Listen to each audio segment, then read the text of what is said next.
Hello दोस्तों, स्वागत है आपका मेंस डे में। आज जनरल स्टडीज 4 की बारी है, एथिक्स की बारी है और आज हम देखेंगे कि कैसे कोर्ट बेस्ड क्वेश्चन को आपने आंसर करना है। आप एक बारी क्वेश्चन देखिए और उसके बाद मैं आपको एंड में दोबारा एक इंपॉर्टेंट बात बताने वापस आऊंगा। Now there are certain types of questions. कुछ टाइप्स ऑफ क्वेश्चंस हैं जो आपसे पूछे जा सकते हैं थ्योरी में। एक बहुत ही इंपॉर्टेंट टाइप है जो कोट्स आपसे पूछता है, कोटेशंस या स्टेटमेंट्स आपसे पूछता है। अब मान लीजिए मैंने यहाँ सोक्रेटिस नहीं भी लिखा होता तो इट डज नॉट मैटर, क्योंकि वो हमेशा आपसे ये पूछता है कि ये पर्टिकुलर कोट आपके लिए क्या मायने रखता है, क्या मीनिंग रखता है। और वो ज़रूर किसी ना किसी तरीके से आपने उस कोट की जो एसेंस होगी, जो उस कोट की जो हिडन मीनिंग होगा या एक्चुअल मीनिंग होगा, वो आपने ज़रूर कहीं ना कहीं पढ़ा होगा। आपके लिए ये चैलेंज है कि आप मल्टी पर्सपेक्टिव आंसर लिखो। मल्टी पर्सपेक्टिव का मतलब है कि अगर मुझे स्टेटमेंट नजर आ रही है और उस स्टेटमेंट का मुझे एक पॉइंट ऑफ व्यू नजर आ रहा है, तो मैं थोड़ा एक्सप्लोर करने की कोशिश करूं कि क्या मैं इसे दूसरी तरीके से भी सोच सकता हूं। आइए देखते हैं। स्टेटमेंट है, a system of morality which is based on relative emotional values is a मियर illusion. Number 1, a thoroughly vulgar conception. Number 2, which has nothing sound in it and nothing true. ये सोक्रेटिस का coat है। तो आपसे पूछा गया है कि इस कोट का क्या मतलब है। अब हमें पता है सिस्टम ऑफ मोरालिटी। मोरालिटी क्या होती है? मोरालिटी होती है कि हम अपने डिफाइंड स्टैंडर्ड्स के हिसाब से किसी एक्शन को जज करते हैं कि वो मॉरली करेक्ट है या इनकरेक्ट है। ठीक है। नाउ अगर ये मोरालिटी आपके इमोशनल स्टेट के ऊपर या इमोशनल वैल्यूज के ऊपर डिपेंडेंट है। इमोशनल वैल्यूज मतलब जहां पे आप अपनी कॉग्निटिव एबिलिटीज का इस्तेमाल नहीं करते हो, आप अपनी रैशनैलिटी का इस्तेमाल नहीं करते हो कि किसी पर्टिकुलर आउटकम, किसी पर्टिकुलर एक्शन से सोसाइटी का भला हो रहा है या नहीं हो रहा है, ये नहीं देखते हो ना। आप ये देखते हो कि वो एक्शन जो एज अ ट्रू कंडक्ट उसकी क्या वैल्यू है।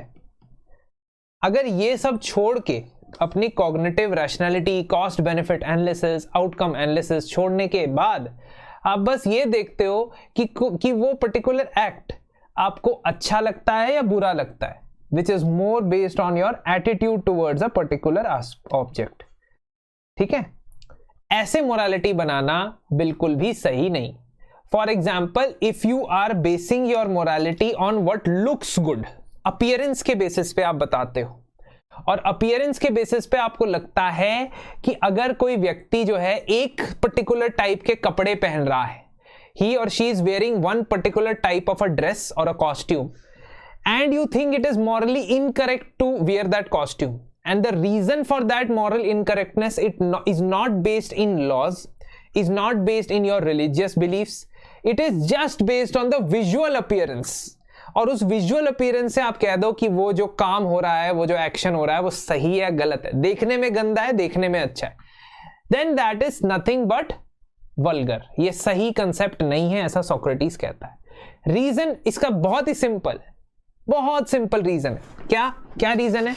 कि हर इंडिविजुअल, हर सोसाइटी, हर समाज अलग तरीके से सोच सकता है। और अगर मैं हर एक समाज के नजरिए के बेसिस पे, इमोशंस के बेसिस पे मोरालिटी को डिफाइन करने लग जाऊं तो वो बिल्कुल भी कंसिस्टेंट स्टैंडर्ड नहीं होगा। किसी चीज से मुझे गुस्सा आ सकता है, लेकिन मेरे साथ वाले को वो चीज प्रसन्न कर सकती है, खुश कर सकती है। अब मैं उसे अनएथिकल डिक्लेयर कर दूं या वो उसे एथिकल डिक्लेयर कर दे, again that is wrong and that is what the question is trying to hit upon. ठीक है। और बहुत सारी ऐसी चीजों को आप समझ सकते हो बाय मॉरल रिलेटिविज्म। लेकिन ये मॉरल रिलेटिविज्म से भी कुछ ज्यादा है। क्या आपको कॉन्सेप्ट समझ आ रहा है? अगर मैं सिर्फ और सिर्फ इमोशनल एस्पेक्ट से देखता हूं तो ये मॉरल से भी, हमारे जो मॉरल्स होते हैं, हमारे मॉरल्स या हमारे स्टैंडर्ड जो हम सेट करते हैं कि क्या चीज सही है क्या गलत है, क्या एक्शन सही है गलत है, ये मॉरल्स है। अब मॉरल्स भी बहुत सारे सोर्सेस से बने होते हैं। ठीक है। कि हमारा धर्म ऐसा कहता है या हमारी फैमिली में ऐसा होता है या हमारी कास्ट में, जाति में ऐसा होता है, या कई बार अगर आप ऐसे बहुत मॉडर्न सोसाइटी में रहते हो तो आप ये देखते हो कि हमारे लॉज ऐसा कहते हैं। ये होता है कि हर एक सोसाइटी में laws caste based, religion based, family based, morals अलग हो सकते हैं। लेकिन मैं बात कर रहा हूं इमोशनल, उसकी emotional relativism is even more specific, क्योंकि इमोशन मुझे पता नहीं है ना, इमोशन कई तरीके का होता है, खुशी, दुख, घृणा, नफरत, एक्साइटमेंट। इसके बेसिस पे थोड़ी ना मैं मॉरल्स बना सकता हूं, क्योंकि ये सब में अलग अलग टाइम पे अलग अलग होंगे और अलग अलग व्यक्ति में अलग अलग होंगे, रिस्पॉन्स टू अलग अलग चीजें। ठीक है, तो how people perceive the quality of action based on their emotional state, what is the, you have to talk about this statement. तो अगर किसी को लगता है कि अगर कोई इस तरीके से सोचता है कि मुझे हैप्पीनेस मिलती है lot of material wealth gain करके, मुझे खुशी मिलती है बहुत सारा मटेरियल वेल्थ गेन करके, ठीक है, या किसी पर्टिकुलर एक्टिविटी से मुझे बेनिफिट होगा, जिसको हम ईगोइज्म भी कहते हैं, एथिक्स में इसको ईगोइज्म भी कहते हैं, कि कोई पर्टिकुलर एक्टिविटी से अच्छी है या बुरी, ये कैसे जज करूंगा, ये जज करूंगा कि उसके आउटकम से मुझे बेनिफिट होगा या नहीं हो, दैट इज ईगोइज्म।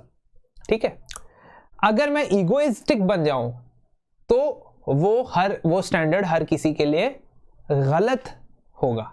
इसकी एग्जांपल, अगर मैं कास्ट के बेसिस पे वोट मांगू तो सोसाइटी में डिविजन्स आ जाएंगी, फ्रैक्शंस आ जाएंगी, लेकिन मुझे सोसाइटी से क्या, मैं तो अपना बेनिफिट देख रहा हूं ना, तो मैं ईगोइज्म के अंदर यही सोचूंगा कि मेरा इंटरेस्ट हो जाए, मेरे को वोट पूरे हो जाए। ठीक है, फिर आप अपना वैल्यू फ्रेमवर्क बनाते हो अपने इमोशनल स्टेट से। ठीक है, कि वेजिटेरियन लोग जो होते हैं या वेजिटेरियन व्यक्ति जो होते हैं, वो अपने एक तो रिलीजियस एंगल से बताते हैं कि हमारे धर्म में जो है मांस मच्छी ये सब नहीं खाते हैं, क्योंकि हमारे भगवान और ने कहा था कि ऐसे ऐसे ऐसे, this is a good thing which is okay. But when you are emotionally saying कि नॉन वेज खाना इमोरल एक्शन है, क्योंकि मुझे अच्छा नहीं लगता है देख, ठीक है, मेरा दिल पसीज जाता है, मुझे पसंद नहीं आता है अगर कोई नॉन वेज खाता है, that is an emotional ethical standard. Now this emotional ethical standard looks very good in our society, but it cannot become a universal principle, क्योंकि कई लोगों को जो है सरवाइव करने के लिए नॉनवेज खाना पड़ता है। आदिवासी लोगों को पुराने समय में नॉनवेज खाना पड़ता था सरवाइव करने के लिए। तो ये एक इमोरल एक्शन बोलना ये सही नहीं होगा अकॉर्डिंग टू दिस स्टेटमेंट, जो क्वेश्चन में स्टेटमेंट है। ठीक है, वही मैंने बताया प्लेजर वाला, if you think something gives you pleasure you do it, है ना, तो वो भी जस्टिफाई हो सकता है ऐसी मोरालिटी में। ठीक है, then we talk about why it is a vulgar concept. It is vulgar because it is subjective, जैसा हमने पहले भी डिस्कस किया कि हमें एथिकल लग सकता है, 10 लोगों को और अनएथिकल लग सकता है। Second, it is not applicable universally. Again इसमें 377 सेक्शन 377 की एग्जांपल दी है कि सेक्शन 377 ऑफ आईपीसी जो है वो इंडियन वैल्यू सिस्टम के, वाइल सिस्टम ये गलत लिखा है, इंडियन वैल्यू सिस्टम के खिलाफ है। इसीलिए कई सालों तक इसे जो है वो स्टैट्यूट बुक में रखा गया as a criminal offence, homosexual relation being a criminal offence. बाद में इसको 2017 में सुप्रीम कोर्ट ने डीक्रिमिनलाइज कर दिया। ठीक है, एंड दीज एग्जाम्पल्स जो भी मैंने आगे आगे एग्जाम्पल दिए वो एग्जाम्पल आपके आंसर्स में जरूर नजर आनी चाहिए, तभी आप इस स्टेटमेंट को जस्टिफाई कर पाओगे कि आपको इस स्टेटमेंट से क्या समझ आया है। ठीक है, लेकिन अगर आप इसमें कॉन्ट्राडिक्टरी पॉइंट भी दे दोगे तो मजा आ जाए, मजा ही आ जाएगा। क्या कह रहा हूं मैं, अब आपके पास शब्द कम है तो आप ये जितने मैंने पॉइंट लिखे हैं इसमें 8-9 पॉइंट है वो सारे नहीं लिख पाओगे, आप सिर्फ 5 पॉइंट मैक्सिमम लिख पाओगे और उसके बाद आपको आंसर कंक्लूड करने का वक्त आ जाएगा। स्पेस भी नहीं होगी, टाइम भी नहीं होगा, वर्ड्स भी नहीं होंगे। 3 फैक्टर होते हैं ना, 3 limiting factors in your answer writing are the space that you have, the time that you have and the number of words that you have. You have to stay within these limits, है ना, you have to stay within these limits. इन तीनों limit से अगर बाहर चले गए तो प्रॉब्लम हो जाएगी।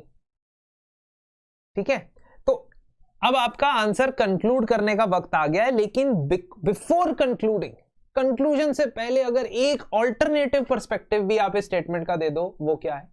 वो ये कि आप सोक्रेटिस को काउंटर करने की कोशिश करो किसी तरीके से।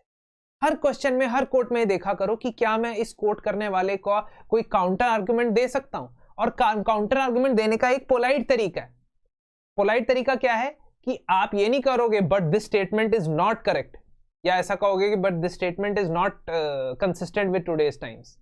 ऐसे नहीं, क्योंकि सोक्रेटिस है, वो महान आदमी था, वो थिंकर था, आप बस उसके स्टूडेंट हैं। आप ये नहीं लिखोगे, आप लिखोगे that some scholars may suggest.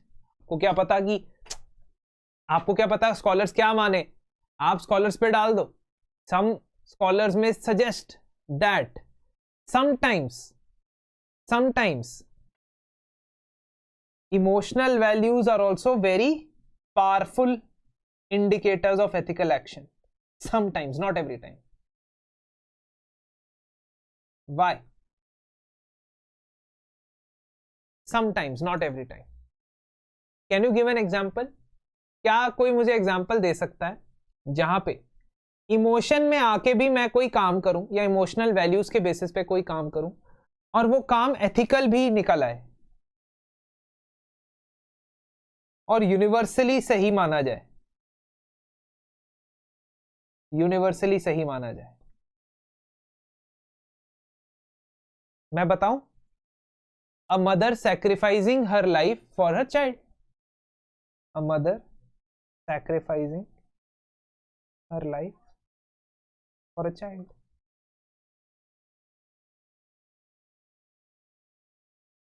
Does this action or does the morality of this action come from an emotional perspective?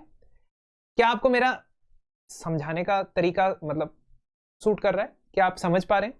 क्या ये जो एग्जाम्पल मैंने आपको दिया कि एक माता है, माँ है, मदर है, उसने अपने बच्चे के लिए अपनी लाइफ सैक्रिफाइस कर दी इन वॉट एवर सर्कमस्टांस, क्या ये यूनिवर्सली एक्सेप्टेबल एथिकल स्टैंडर्ड नहीं है?